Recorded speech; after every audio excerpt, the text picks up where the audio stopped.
সেই রং মানুষের মনকেও রঙিন করে তোলে, মনে প্রেম আসে। আসুন আমরা আবারও একটা শ্রুতি নাটক শুনে নিই।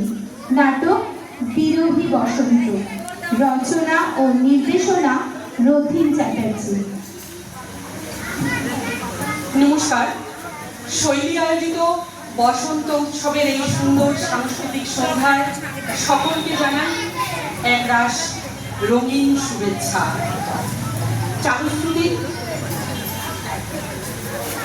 পক্ষ থেকে আজ আমাদের নিবেদন শ্রুতি নাটক বিরোহী বসন্ত, কলমে ও নির্দেশনায় রথীন চ্যাটার্জি, অংশগ্রহণে শম্পা দাস, রথীন চ্যাটার্জি ও আমি মনিকা।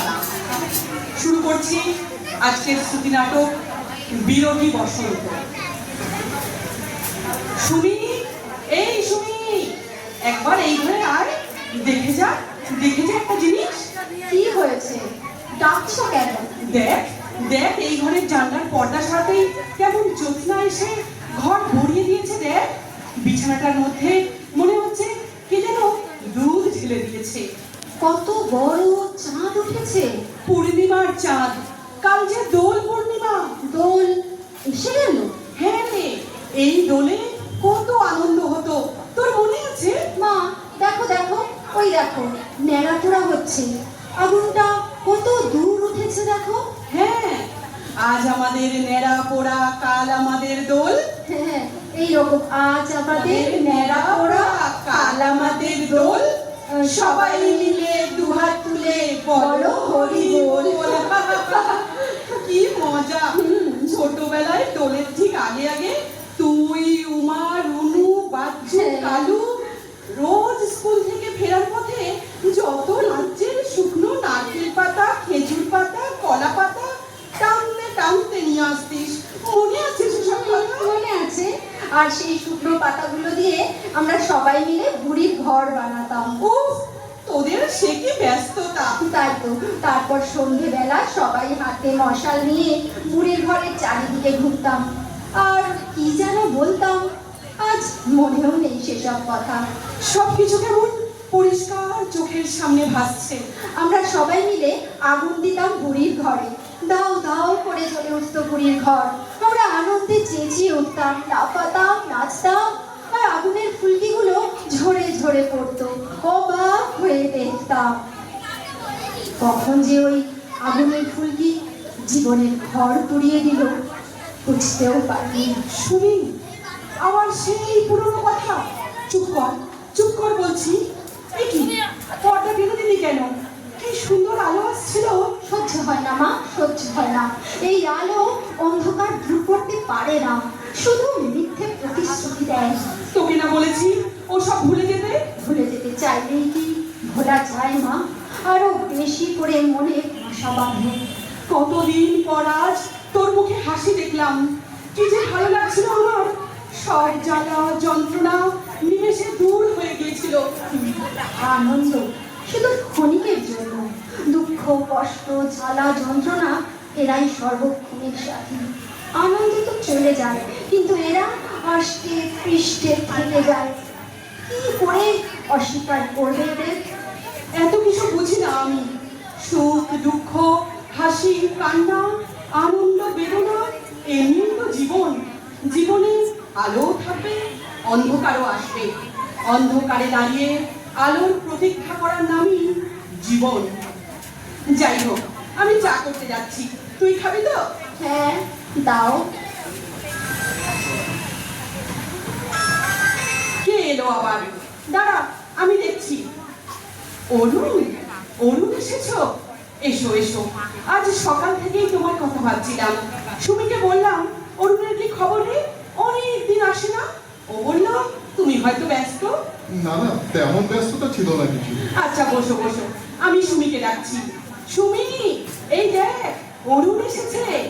এই তো সুমি, নাও তোমরা একটুখানি কথা বলো, আমি চাটা করে আনছি।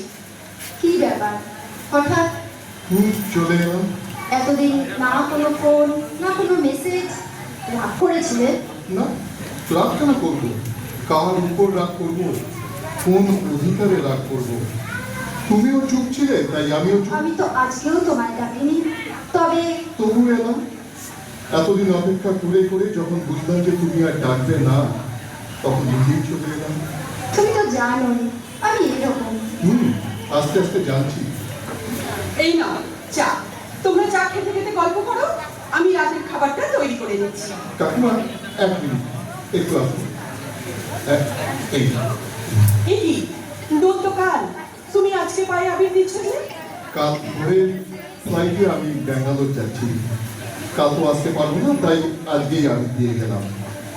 দাও দেখি, আমি একটু তোমার মাথায় আবির দিই। এই নাও, এবার তোমরা গল্প করো। ও হ্যাঁ অরুণ, রাতে এখানেই খাবারটা খেয়ে যেও কিন্তু। না কাকিমা, আজ হবে না, মা অপেক্ষা করবে। ফিরে এসে না হয় একদিন নিশ্চয়ই খাওয়া দাওয়া করবো। ঠিক আছে ঠিক আছে, তাই হবে কোনো। ব্যাঙ্গালোর যাবে? জানাওনি তো। জানতে চেয়েছো কখনো? চাওনি। কখনোই তুমি আমাকে জানতে চাওনি। আমি না ঠিক সমুদ্রের মতো, আর তুমি বালুচর।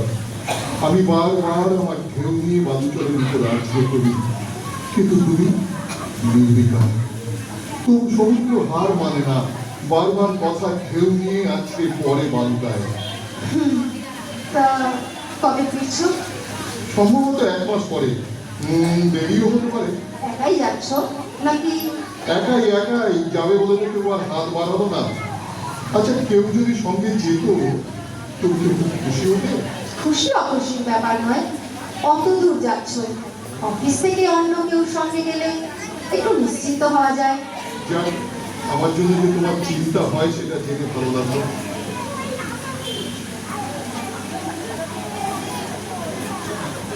যাক, ভালো লাগলো আমার জন্য যে চিন্তা হয় শুনে। তবে বেশি চিন্তা করো না, মাঝে মধ্যে ফোন করো, নিশ্চয়ই ভালো লাগবে। ঠিক আছে, চেষ্টা করবো। জানি তুমি ফোন করবে না। জানোই যখন, তাহলে বারবার কেন ফিরে ফিরে আসো? কি চাও তুমি? আমি কি চাই তা তুমি ভালো করেই তা জানো। হয় না, কেন হয় না? সব কেন উত্তর হয় না? নাকি উত্তর তুমি চাও না? হাঁটতে হাঁটতে আমি ক্লান্ত, আমি আর হাঁটতে চাই না। আর ঠিক নেই তো জীবন, না হারলে জেতা যায়। একবার হেরেছি মানে কি বার হারবো? সুখ দুঃখ, আশা নিরাশা, হাসি কান্না, এগুলো তো চক্রাকারে আসতেই থাকে, কেউ চিরস্থায়ী নয়। অরুণ, তোমাকে যে আমি কিছুই দিতে পারবো না। আমি তো কিছু চাইনি তোমার থেকে। ওই দেখো, কি সুন্দর ফুটফুটে জ্যোৎস্নায় ভেসে যাচ্ছে চারিদিক। আর মাত্র কয়েকটা ঘন্টা পর পৃথিবী ঘুমিয়ে পড়বে, তখন এই জ্যোৎস্না কেউ দেখবে না। এসো, যতটুকু সময় পাই এই জ্যোৎস্না গায়ে রেখে নিই। আজ কি অসম্ভব রকমের আলো ছড়িয়েছে না? ঘন আধার হার মেনেছে চাঁদের কাছে। একটু আমি দেবো তোমার? না, আমার প্রেরণীর জীবনকে আর নামিয়ে তুলো না। তুমি না চাইলেও পূর্ণিমার চাঁদ উঠবে, তুমি না চাইলেও সে আলো ছড়াবে, তুমি না চাইলেও বসন্ত আসবে, কোকিল ডাকবে, ফুল ফুটবে আর আবির উঠবে। কি করলে তুমি? আবিরটা উড়িয়ে দিলে, আমার গায়ে এলো যে। সুন্দর দেখতে হচ্ছে তোমাকে। ওই পলাশ গাছটা দেখতে পাচ্ছ, লাল ফুলে ভরে গেছে, ঠিক ওই পলাশ গাছটার মতো লাগছে তোমাকে। সুন্দর লাল। অনেকদিন তোমার কবিতা শোনা হয়নি, আজ খুব শুনতে ইচ্ছে করছে। শোনাবে? তুমি চাইলে কি না দিতে পারি আমি।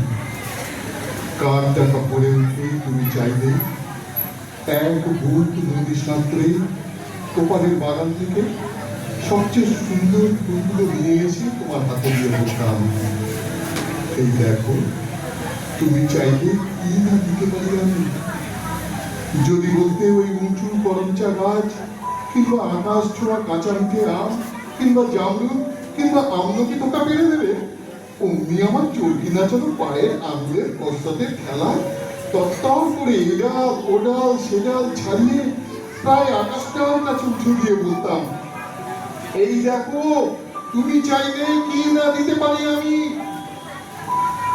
আর তেমনি ঠিক তোমার বুকে মাঝখানটাতে শিরশিরে ঘুরে বেড়াচ্ছে যন্ত্রণার যে বিষ পোকাগুলো আমার শক্ত আঙুলের ফাঁকে তীক্ষ্ণ মুখের উপরে একটা একটা করে টিপে মারার জন্য যদি বলতে, সমুদ্র পার করে পাহাড়ের চূড়া ডিঙিয়ে অরণ্যের বেড়া ভেঙে ওই বিষণ্ণ করণী লতা ঠিক দিয়ে এসে পাতাগুলো তোমার পায়ে ঠেকিয়ে বলতাম, এই দেখো তুমি চাইলে কি তা দিতে পারি আমি।